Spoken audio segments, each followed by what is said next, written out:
Hello to all of you from around the world. I want to welcome you back to another great edition of Soulivity Today. We're broadcasting live from our studio right here in the nation's capital, Washington, D.C., and on KMET 1490 AM radio in Southern California. You know me, come on. I'm Brian Westley Johnson. I'm glad that you're here because we have an amazing show for you today. And I'm joined today by a host of Consciously Awesome Living, Sheila Applegate. Hey, Sheila, how are you? You know what? Today is a really good day, Brian, because the sun is Yes, it is. shining. Yeah, the sun is shining. Zach, who's been away for 2 weeks, comes home tonight, and I am super excited Wow. about our guest today.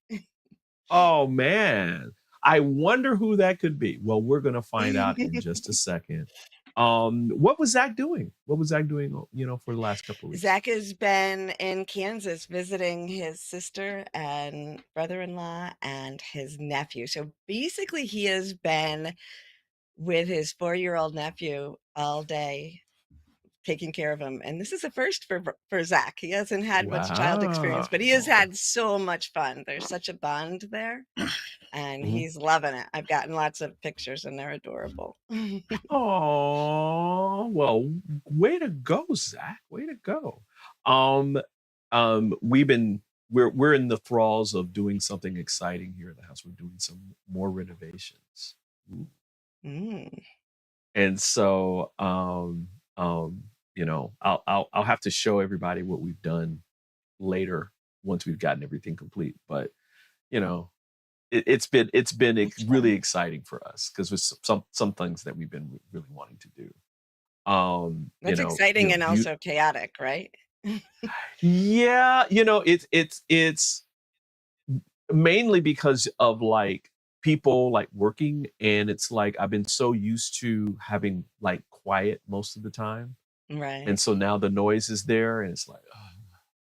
But then I'm also thinking, okay, the noise is bringing this next level of beauty. And so Hmm. I'm like, okay. And it's not like it's months and months and months of work, right? It's only probably going to Oh, be good. maybe a couple of weeks, maybe, probably less than that, but it'll be Nice. well worth it in the end. Question to you, Sheila. Hmm. Do you believe that art imitates life or life imitates art? I don't ever like to choose. You know that. I think it's both. You must choose. You no, I'm just kidding. Okay, No, I what think, would be yeah, yeah, it's a dance between the two, right? It's a right, dance between the right. two. And also, there is such a spectrum of art and artists that, of course, by perspective, it would be different as well. Well, you may be wondering why I asked you that question. Like I'm queuing something up here. As you guys know. Um, well, we're gonna be talking about this today. And you know, I was, you know me, Sheila, you know, I always kind of like to look up different things, on the internet that kind of relate to what we're doing. And I found this wonderful fact about Oscar Wilde, and that he wrote in an 1889 essay. It was called The Decay of Lying. And it said that um, art affects the way we look at the world around us. I mean, he really believed that. But he also Mhm. affirmed that what is found in life and nature is not what is really there, but is that Mm. which artists have taught people to find there through art. Pretty cool, right? Interesting. Yeah. Well, we, as you kind of mentioned earlier, we have a very special guest today who's going to help us answer this question of does art imitate life through his life and his journey, which is, you guys, it's so amazing. And so let's learn a little bit more about him. From his bold decision to leave his home behind and join the British Royal Air Force at age 17, to his time spent with Scotland Yard's Serious Crime Directorate, the life of Bill Walker is a remarkable story of determination, reinvention, and resilience. He now dedicates his life to something that he has always loved, photography. And armed with modern digital imagery and manipulation techniques, Bill creates high-end art pieces that blend his life experiences and his artistic vision. He is also looking to complete his first book shortly. It explores the resilience of a man who fearlessly embraced multiple careers and his life to the fullest. So with that, it's my pleasure to welcome Bill Walker to Soulivity today. Hey, Bill, how you doing, buddy? Hey, good morning. How you doing? Oh, I'm doing fantastic. I am so glad you're here. Um, um, as I was doing my homework about you, I guess it was like Sheila. I mean, you know the story. I mean, you know Bill's story. We're going to be talking about this a little bit more in depth. But I found myself going, "Wow."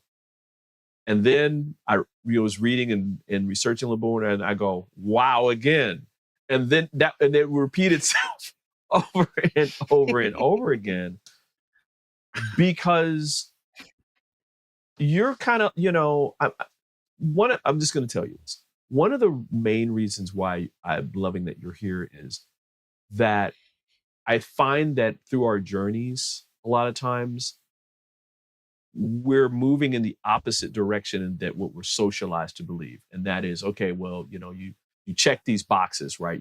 You go to you grow up, you go to university, you get a job, and you're just moving in this kind of linear pattern, checking off these boxes as you go. That has not been your life, and though that other piece is fine, there is this other world out here where you can reinvent yourself.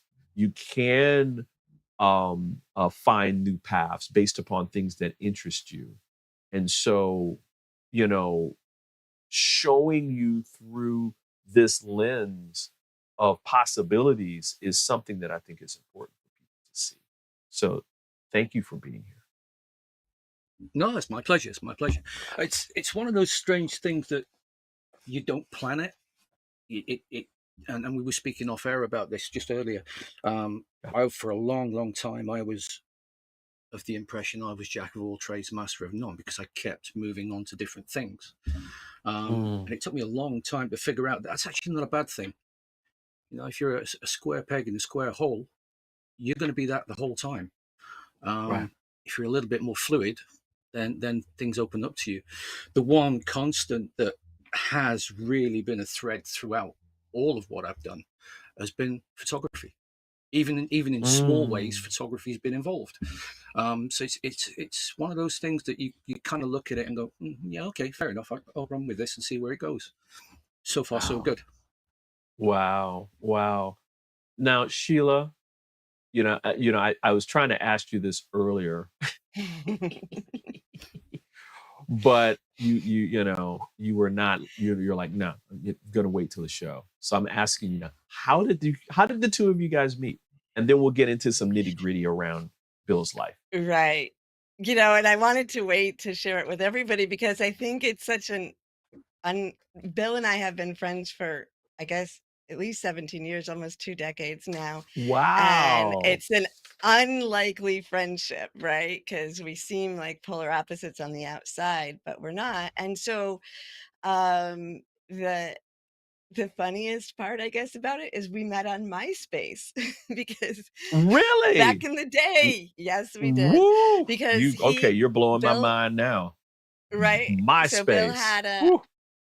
MySpace, yeah, not even Facebook, it was MySpace. So, Bill had a blog over there, and I really liked his writing. He also did a lot of his own graphics on there, and he was a musician. So there was this juxtaposition between. He was in Afghanistan at the time working.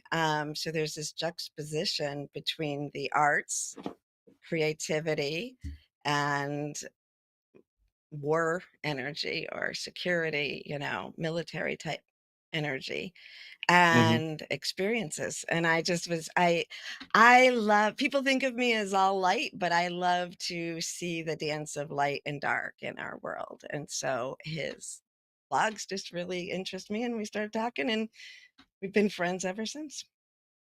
Wow. Wow. Now, Bill, at that time, what was your blog about?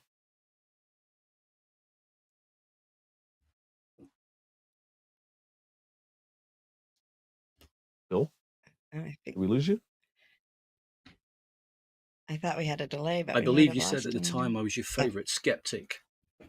Oh, okay. Here we go. again. Yes, you are my favorite skeptic still. Yeah.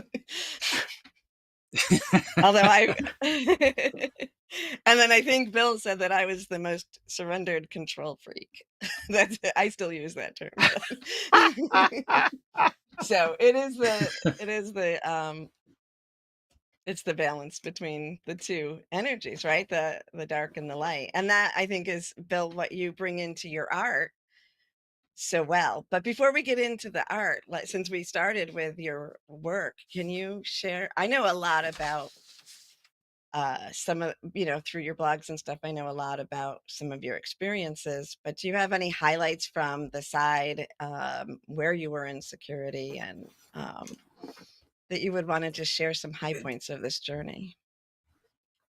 High points. I think that's all Or relative. highlights. Let's say At the end of the highlights. day, Yeah, highlights. highlights. Well, you get to meet a few people. I mean, you always meet interesting people, and obviously the travel side of it's a given. Obviously, traveling to certain parts of the world, it's not your average tourist destination, so you're constantly wondering what's going to happen, but hopefully you've planned to mitigate whatever's going to occur. I mean, the one thing I found in my travels was the photographer side of me has always been there. So when you go to places like Kabul, there are places in Kabul that are just so beautiful. Afghanistan is, we've all seen the media reports and everything from the past, but there's a beauty in these parts of the world that sometimes the media don't get.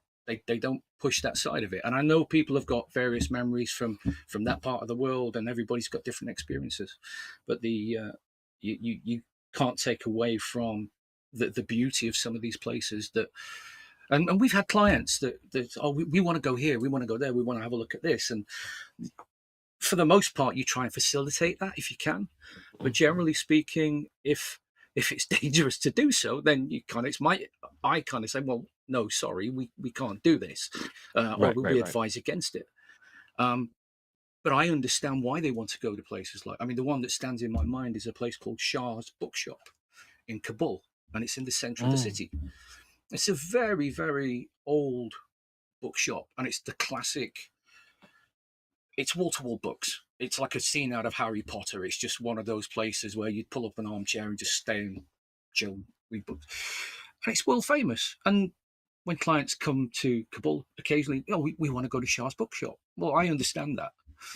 But it's right on a corner in one of the busiest arteries in the city. And it's a nightmare. That's an absolute nightmare. So you have to balance these things off and kind of say very diplomatically, like, yeah, I get why you want to go, but no, not happening. Sorry. Wow. Where is one place that you've been that really just affected like your soul in a positive way, where you're like, man, I like that you just kind of whipped out your camera and you're like trying to take pictures of everything? Or is that every time? It happens a lot. More so now we're in the digital age because everybody's got a camera. We all carry everyone on us now in the form of a cell, as you guys call it. I mean, I think we've got a bit of a glitch there. You still there? Yeah, we're good. Yeah. Yeah, cool. Yeah, I mean, my wife constantly berates me for pulling out the phone and kind of taking a picture. At one stage back in the day, before digital, I was actually banned from carrying a camera in the glove box of my car. So it's always been there. I've almost been run over a couple of times on vacation because I've seen something, but you can only get the right image from the middle of the road. It makes for an interesting life. To answer your question, the one that comes to mind is Libya, Tripoli. Really? After 2012, it was in a phase of reinvention where all the factions were Right. kind of sorting themselves out, and you kind of Yeah. the provisional government were trying to set themselves up. I had the opportunity whilst I was working to photograph some graffiti that was very positive stuff. Some of this artwork that was on the walls out there was absolutely awesome. In fact, I don't think I sent you photographs of it, unfortunately, but all of these were photographed at the time by me, and now on a subsequent visit a few years later, they were all whitewashed over. They've gone. So I'm glad I photographed them back then. But it was some of it was political, obviously. You kind of expect Right. that. But for the most part, it was all positivity. It was all about peace. It was all about looking forward, reinvention. And some of that artwork, I look at it now and I'm glad I photographed it back then. Tripoli's always been one of my favorite places. I've spent a few years there on and off. I went, the first time I was there was just after the fall, about 2011, 2012. There's been some interesting moments, but for the most part, it's still one of my favorite places. The old city is just beautiful. I mean, if you see all these old spy movies where they're all in the Mediterranean and it's exactly as you imagine. It's absolutely gorgeous. Wow. You know, I'm loving how we're beginning this conversation. We got more to come. So we're going to take a quick break, everybody, and we'll be back with more of the extraordinary life of Bill Walker, art imitating life. We'll be right back. Hi there, Sheila Applegate here with some exciting news. I've joined the incredible Soulivity team as the host of the new Consciously Awesome live show, where I will be sharing insights to help you discover your full brilliance and claim the vibrant life you deserve. So tune in every Wednesday right here on Soulivity TV to join the fun, and remember to subscribe to the channel so that you don't miss a single episode. Have an awesome week, and I will see you on Wednesday. Yes, you will see Sheila today at 12 noon. Hey, Sheila. We are talking with Bill Walker, a photographer extraordinaire, with his extraordinary life. You know, Sheila, I'll go to you for the next question as I'm getting myself together here. So let's talk for a minute about how writing and photography influenced your work in security, and then the other way around. So I guess that's kind of the question Brian started with. How do you see that the two weave together over the years? To be fair, I don't think they have. The writing side of it is it started out as a more of a diary. I mean, you read the blogs back in the day, and they were just me kind of putting my thoughts down somewhere, maybe occasionally the odd photograph, but the two were never really intertwined. I mean, the writing side of it, I like to write when I get the chance, but I don't do it as often as I'd like to. I'm one of those. I suppose I'm one of those people. I've got to be in the mood. It's just as simple as that. And if I'm not in the mood to write, then I could just sit there. But I do remember something that was mentioned in a film once about a writer, and they did advise at the time to the protagonist, even if you've got nothing to say, just write something. Just kind of keep writing. So even if it didn't go in the blog, it was more of a diary entry for myself. And these have turned into notes effectively for future use, shall we say. As far as the photography goes, I've kind of, it's just nice to, even from my days in the military, I didn't get many photographs of me in particular. So it was nice this time in this particular phase of my life over the last 2 decades to actually have some photographs of me for a change. I mean, the one that you've got is a very, actually that was taken in Libya, but that's a very rare photograph. I don't do photographs. I don't get in front of the camera that often. But it's nice to have those memories. You I feel remind like me we of got the big scoop. yeah, because it's funny because Bill, you remind me of another photographer that I know, who is exactly the same way. And there are literally no pictures of her that she has. I mean, the one picture that someone took of her is still the camera in front of her face, so you can't see her face. And strangely enough, But that's the one that I haven't got. We're working on that next week, what? strangely enough. So we're getting there. Yeah, Oh, oh. we're going into the How hills is with a friend of photography? mine. So he's going to do a. No, go ahead. Go ahead. He's gonna take you up in the hills in Yeah, we're Scotland. going down into the hills in no, I'm going down to England. We're going to be Oh, in okay. Cumbria. And he's going to do, hopefully, he's going to do a portrait for me of a Oh, very similar nice. style to what you've just mentioned there. So, yeah, there'll be a camera involved and hopefully some windswept and interesting landscapes behind me. So, we'll see what happens. How has Certainly different photography what I've seen in evolved the for you? photographs. How has photography evolved for you? I know for me, it started with remember the 110 cameras back in the day? That's That was exactly my it. That's what I had. The little cube on top. I had one of man. I love those. My that parents thing. bought me that as a. Yeah, my parents bought me. See, now this is film. You might have to educate people at this point, but yeah, I Oh, mean, right, right. my parents bought me that as a birthday present many years ago, and I always remember taking photographs and kind of. To be fair, some I've still got in albums somewhere, and you kind of go, "Well, yeah, that was all right for a 10-year-old or a 12-year-old or Yeah, whatever age I was." Um, just holiday snaps, landscapes, stuff like that. Nothing too creative, but that's where it started. The 110. right, But I guess right. the real thing for me was my dad when he did national service or conscription, whatever it's called over there. Um, he had an early model of a point and shoot camera, which was Mm, very basic. Two yeah.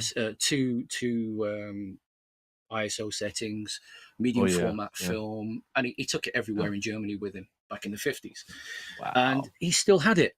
And I remember that as a kid. And so that kind of got me interested in photography, I guess, from that point onwards, and it just progressed from there. But you do evolve in this sort of thing because when you do something you love to that degree and it becomes work, Yeah, then the gloss kind of disappears after a while. And so absolutely. at some point, well, I did. I certainly I fell out of love with photography because it was a job, it was a tool, it was a means to an end now. And Right, there was no, right. in some aspects of what I was doing, there was no creativity involved either. It was a medium by which I was recording something for a specific purpose. So the creativity side is gone. It's just kind of, yes, we want this. You're either given a brief or you've told what you want to do. And after a while, you kind of go, you know what, I'm not taking the camera out this weekend. I can't be bothered. And you just put it away and forget about it. And somewhere in that period, the digital revolution happened, and Oh, all the film kind of went by the wayside, and people moved to digital. And for a long time, I didn't really use a camera in a creative sense at all. No, and I wouldn't even say I do now, to be truthful, because I noticed I don't like the word artist because I'm not. I don't consider myself an artist. I'm a photographer. I feel very pretentious when I say oh, something like that. okay, It's not how I see okay. myself. There's some very talented, very skilled people out there who are artists. Um, I've referred to this as kind of digital doodling, and this was some electronic fun for me that I did, A, to pass the time, and B, to keep my sanity to a certain extent. Um, and even my wife says some of the photographs could get me certified if people look too deeply into them. Sheila, Depends I on see how you why. look at them. I see why Bill is a good friend of yours. I'm loving him already. Sheila, go ahead. You can take the next question. Well, I want to move into the fact that you now have come back to the photography and AI has played an influence on it. And there's your own revolution going on as you are ready to bring this all to the world with your website. So we have some pictures showing if you are on the video, which is wonderful. So could you tell us a little bit about what inspired you to take this leap and to create the website and make it available for people to purchase? It was a happy accident, basically. The collection, I needed to put it somewhere rather than just shove it on a hard drive and just forget about it, because that's what tends to happen with a lot of our photographs these days. I'm sure we've all done it.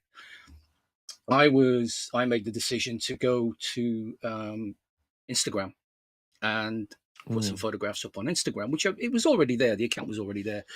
And there was some family photographs and some fabrications I'd done of some presents and bits and pieces like that. But I turned it around a little bit and changed it so that it was predominantly a lot of the work I was producing. So I just put it on there. And it was a conversation I had with a good friend and colleague of mine, who some of you may be aware of, a gentleman called Lee Samson, who you may remember was Princess Diana's bodyguard back in the day. He was the blonde chap on the boat in that iconic photograph. He and I have worked in various places together over the years, but I was speaking to him and his wife, Kate, and showing them my work. And it was Lee that actually suggested I should put a website together and maybe try and, in his words, go big or go home, I think he said. And that's kind of where the website project started. It's still a work in progress. It's there, it's up and running, but I don't think the sales will happen until next year. But yeah, I'm quite pleased with it. I mean, the reception's been pretty good. I've had some constructive feedback from several people, which is fantastic. One thing I will mention, the photograph that you've just scanned over there, the one above it is the chap entering a doorway. I noticed in your introduction, you put the original of that up. And I have to make a mention to a gentleman who actually collaborated with me on that one, because his photograph is the one that my photograph evolved from. It's a gentleman called Dr. Dan Pronk, who was used to be a Special Forces medic, and he's now a speaker around the world. But I spoke to him, and his original photograph was actually very graphic, and it was him going into a stone building. And the doorway is very unusual. The doorway was actually square, and which struck me as being a very graphic image. So I kind of took that from there and worked on it. And the ending resulting image is the one that you've just shown there, of the black image going into the darkened space. The interesting thing about that is the people that have seen it in certain circles have taken that a step further, and they've looked at it as health and wellness, a mental wellness thing. Wow. And so many people have read different things into that photograph when they've, or my image when they've seen it. The interpretations that people make when they see that photograph are so varied. Wow. I think that's why I love your art and what you're doing recently, because I know you said it, you don't know that that your other job influenced this, but I think it shows up in your art, where you've got the combination of sort of that dark, some of them even look bloody, right? So you kind of have that kind of war zone energy mixed in with other images, and at the same time transformed. And so one of the things you say on your website that I absolutely love is your mind holds the key to the final interpretation, because just like Brian saw it, and then I see things that are different than what you see, but it's all sort of part of our own psyche dancing Absolutely. with your psyche. Absolutely. I mean, at the end of the day, it's kind of like a Rorschach test.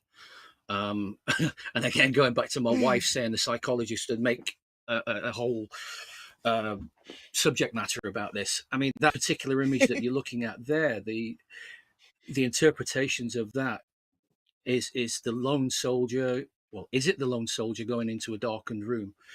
Dan, when he saw it, mentioned it, and he said it was like service personnel going into civilian life and he saw a different Mm. take on so the darkness was Wow. representing the unknown, which I hadn't even Wow. thought about. I just liked the image, but he kind of took it to another level, and that made me think a little bit more about it as well. Wow. Wow. And then I I love Yeah, I like that. this one. I love this one. Those of you on the radio, please go check out the video um on our YouTube channel so you can see the images as well, or go to Bill's website. We have the link in our chat. But there's this image, This is Bill. one of my Tell us a favorite little bit too. about this. Yeah, tell us a little bit about this one. The original image is a statue of Buddha that I have on my sideboard Wow. in the house, Right? and that's where it started. So you've kind of got the photograph of, I mean, the Buddha itself is about 8 to 10 inches in height, and Mhm. it's just a head bust basically. I took it and just kind of, again, it was one of those I just sat and worked with. And for the most of these things, I don't have a plan. There's no real end product that I've got in mind. I just kind of run with it. And Mhm. then depending on how much Photoshop I use, or other input that I'm prepared to put in it, changing the colors or superimposing something else, this one came out. And on one particular instance, the the Buddha's nose, which some of your viewers may or may not see, actually looked more like a female form to me, and I kind of took it down that direction. And as I was doing Mm. that, this second image appeared with what looks to be, to my eye, is a male with glasses and a backpack on. And it Wow. just struck Mhm. me as being quite strange. But it's one of those that you could possibly put on a wall and not even see the images until you come closer to it.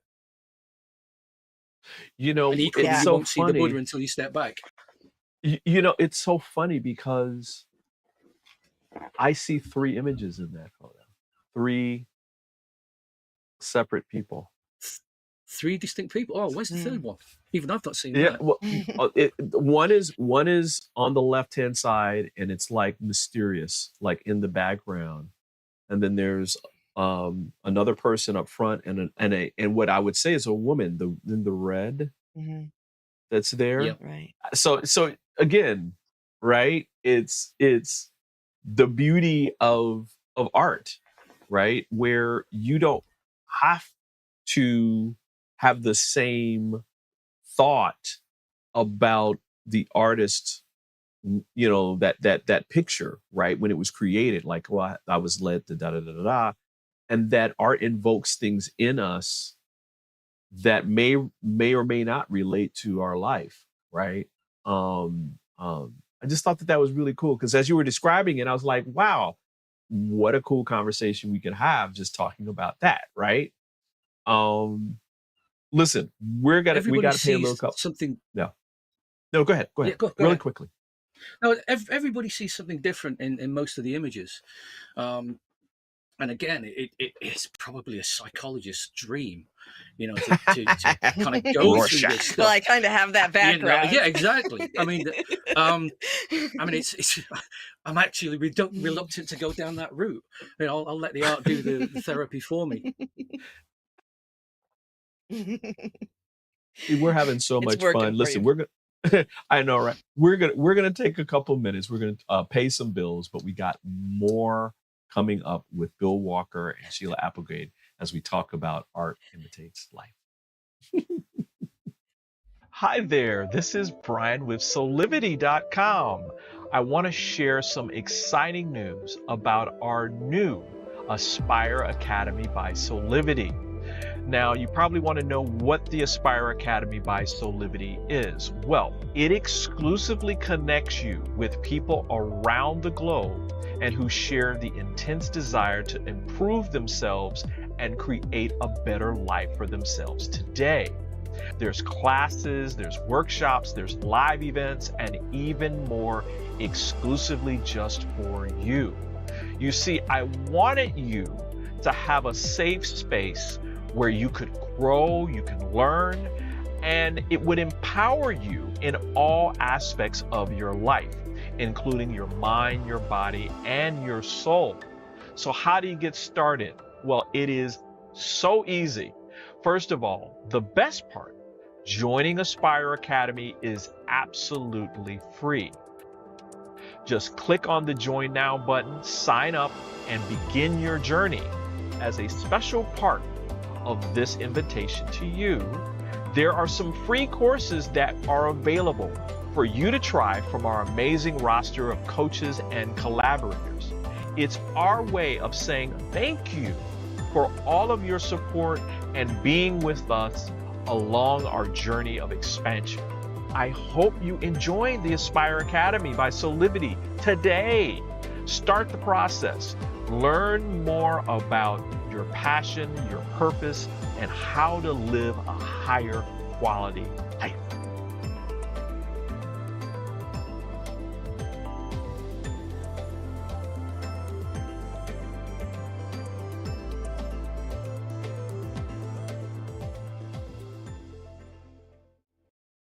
Hey, we are back with more here on Soulivity today. We are discussing the extraordinary life of Bill Walker, digital photographer extraordinaire. Sheila Applegate is also back here with us. Guys, I've been kind of like looking through some of these pieces, and we were just talking about one that we had on before where we kind of all saw some different things. Really quickly, and I want to get back to at least a couple of pieces before we have run out of time. Bill, what is if there was one thing that you want people to not only understand but feel when it comes to your artwork, what would that be? That's a huge question. I mean, that's what I do. everybody gets something from art, but everybody views art in a different way. I mean, I'm under no illusions that there'll be some people out there that will take a look at what I'm doing and go, actually, nah, I wouldn't do that. I wouldn't even put that on my wall. Equally, there are things that you can like, but it won't necessarily fit in your office or your living room. So you can have an appreciation of art without even buying it or putting it on your wall.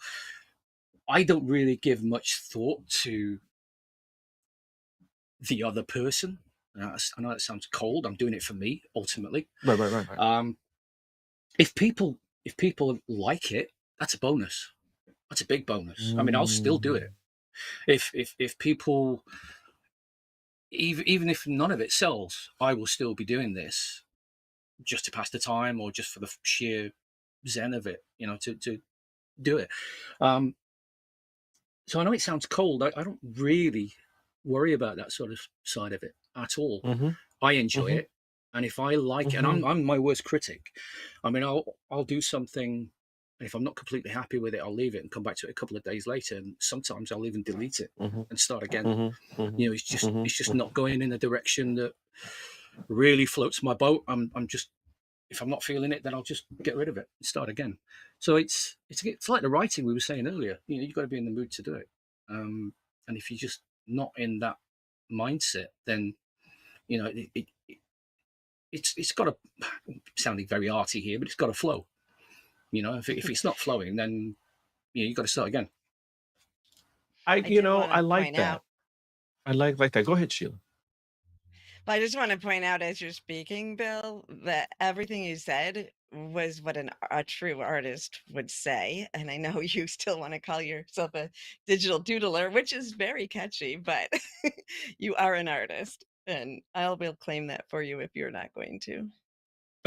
All right, thank you. I mean, it is literally tantamount to doodling, and then to move to refine these. Because when I was doing photography, when we used film and processing, I was fortunate enough to have access to facilities and a darkroom, and the amount of hours I spent in the darkroom working on things and reworking things, and coming back to stuff, and the man hours that go into stuff in post-production, I can actually relate to that now because I'm doing the same thing now. The amount of times I will put something down and maybe come to it and spend another few hours or days working on something.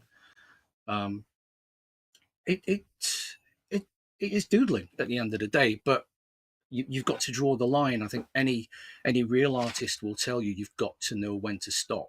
When it's good enough, Right. you can't keep pushing and going, no, I'm going to do a little bit more. Right. Got to do a little bit more. No, Right. you've got to know when to stop and just under it and say, that's it. You know, it's funny you say that. I remember times at which, you know, we're both musicians, so this is interesting. You'll really appreciate this. So back in the day when I was in the studio and I would be producing music, one of my heroes, one of my musical heroes that everybody knows about is Pat Metheny, a great jazz guitarist. And I wrote to him and I asked him that specific question because all of his music is really orchestrated, it has all these different layers to it. And I asked him that question: how do you know when to stop? And his answer was basically, you know when to stop when you know when to stop. You just have to be aware of it. And you know when there's nothing more, right? And you'll get that sense, right? You'll get that sense in the back of your head. Nope, this is done. Yeah, don't overthink it. And you leave. Don't overthink it. Move away, right? There's one more piece that I want you to kind of comment on before we, wrap up here. It is this beautiful face. It's almost like, it's half covered. It's this beautiful, I would say, woman's face that's half covered with lace on one side of her face. That is just, I'm like, okay, Bill, I gotta have this in my home. Tell us a little bit. I may keep you to that one.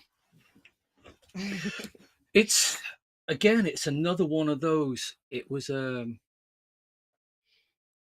drink. We were having a late night drink on vacation, and I spotted a piece on a wall which must have been decades old. And I saw in the original one, it was a female form, and she was just staring into space. But there was more to it, a deeper meaning, maybe, I don't know.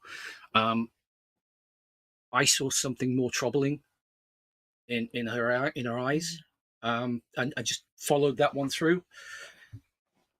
Again, it was one of those things. Again, it annoys my wife. I left her in a bar on her own while I went and photographed this. I mean, she gave me hell afterwards, but it was just one of those photographs that I had to go and just have a look at. Right. And I when I do collaborations, I'll speak to the artists involved. But in this particular instance, the original portrait belongs to an unknown artist, and from decades ago, presumably. I mean, if anybody recognizes the original, although to be fair, I've moved it quite substantially away from its original form and feel. But I like the darkness that I saw in it. It's not, in my eyes, it's not as beautiful as the original image. But the backstory, if you want, or what she's hiding, what's concealed behind the lace. Again, that's for the viewer to have a look at in their own mind and make their own decisions. Is it a mental scar or is it a physical scar? Yeah. Is it a scar at all? Because right, because there is, when I looked at that piece, the very first thing that I got from it was the strength of character that lived within her face, right? That there's a certain strength that in of itself is beautiful, right? Regardless of what other parts may exist around, like pain and those kinds of things. But I just, man, you're brilliant, man. You're really brilliant. Thank you. I mean, in that image, Seriously. I like the darkness. It's the darkness that struck me. Yeah. And we've all I can got see it. that. We've all got that darkness in us. It's there. Yes. And it's the old yin and yang thing. And Right. you've got to balance Right. those things off in life Right. as well as personally.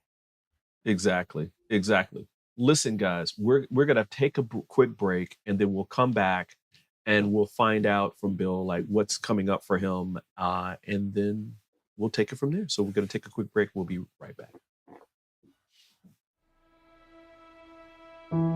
Have you ever asked the question, if I was to be anything, what would I be? Regardless of money, regardless of status, beyond popularity and fame. Living your passion, feeling your life has purpose.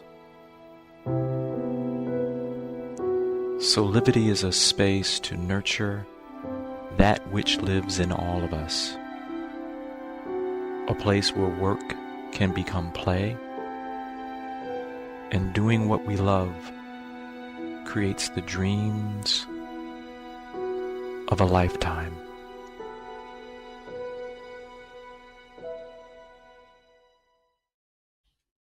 Hey, we're back with more of Soulivity today. We're back with Bill Walker, who's a digital photographer extraordinaire, and Sheila Applegate.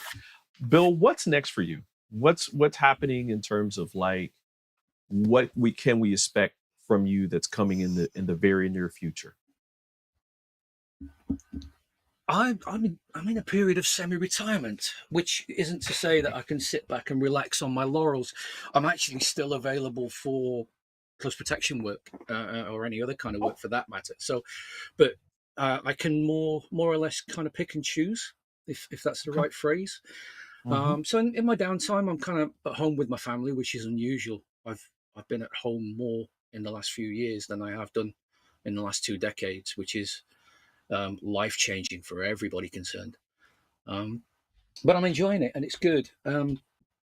We were talking earlier, there's a potentially, I might even finish a book off, which I started a little while ago.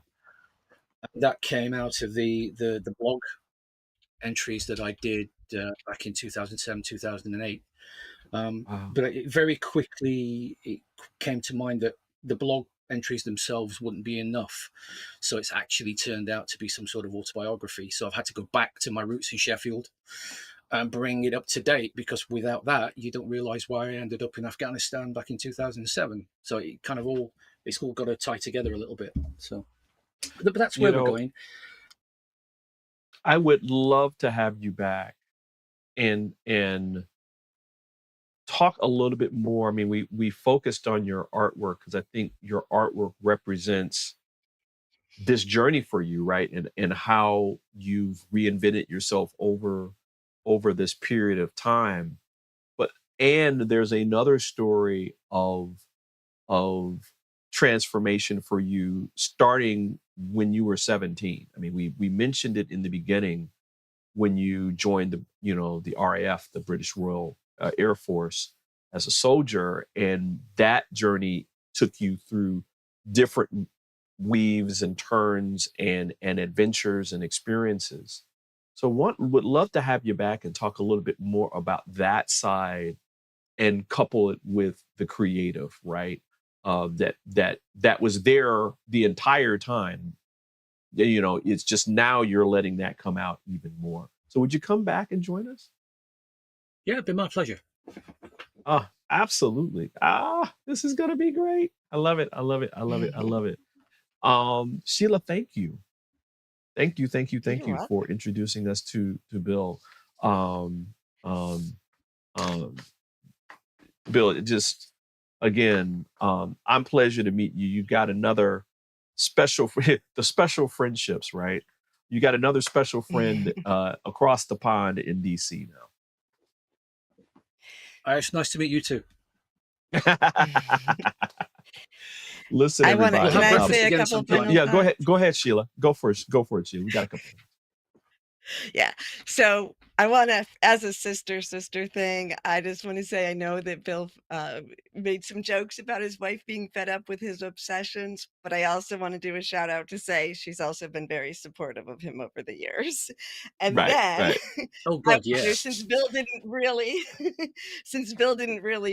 pump himself up and redirect us to the website, let's do that for Bill. All right. So everybody go check out the website because there are so many other pictures on there. Check out, look for Stairway. That's another one of my favorites in a very different feel to it. So check out his work and reach out to him if you make contact, even though it's not up for sale now. Start contacting him because that will get him out there and get it ready quicker. There we go. I'm done. Oh, I love it. Thank you I very love much. it. I love it. I love it. I love it. I love it. Yeah. Guys, these are the kind of shows that I really love where we're diving into like the creative, because I'm a creative. And like you, Bill, I don't call myself an artist, but other people call me an artist, and I just say, okay, whatever. It just doesn't sit right with me. I know some artists. Yeah. I mean, it's you not know. But no, thank you to both of you for being here. Listen, we're running out of time, but just want to remind everybody that listen.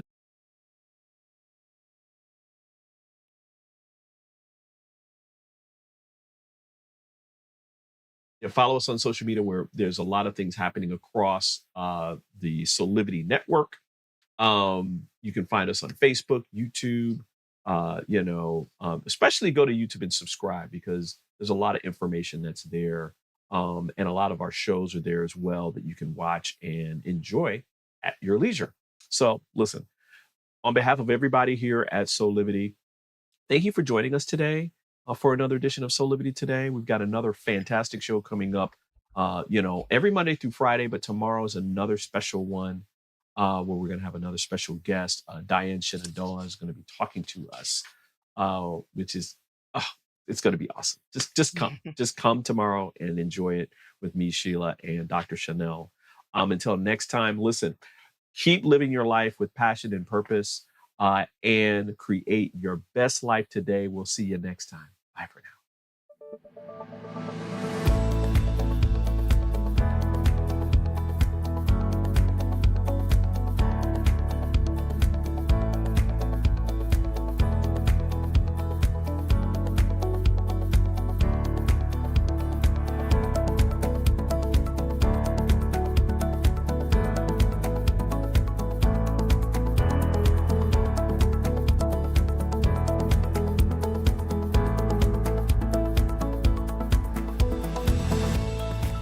This work is subject to copyright owned by Affinity Global LLC.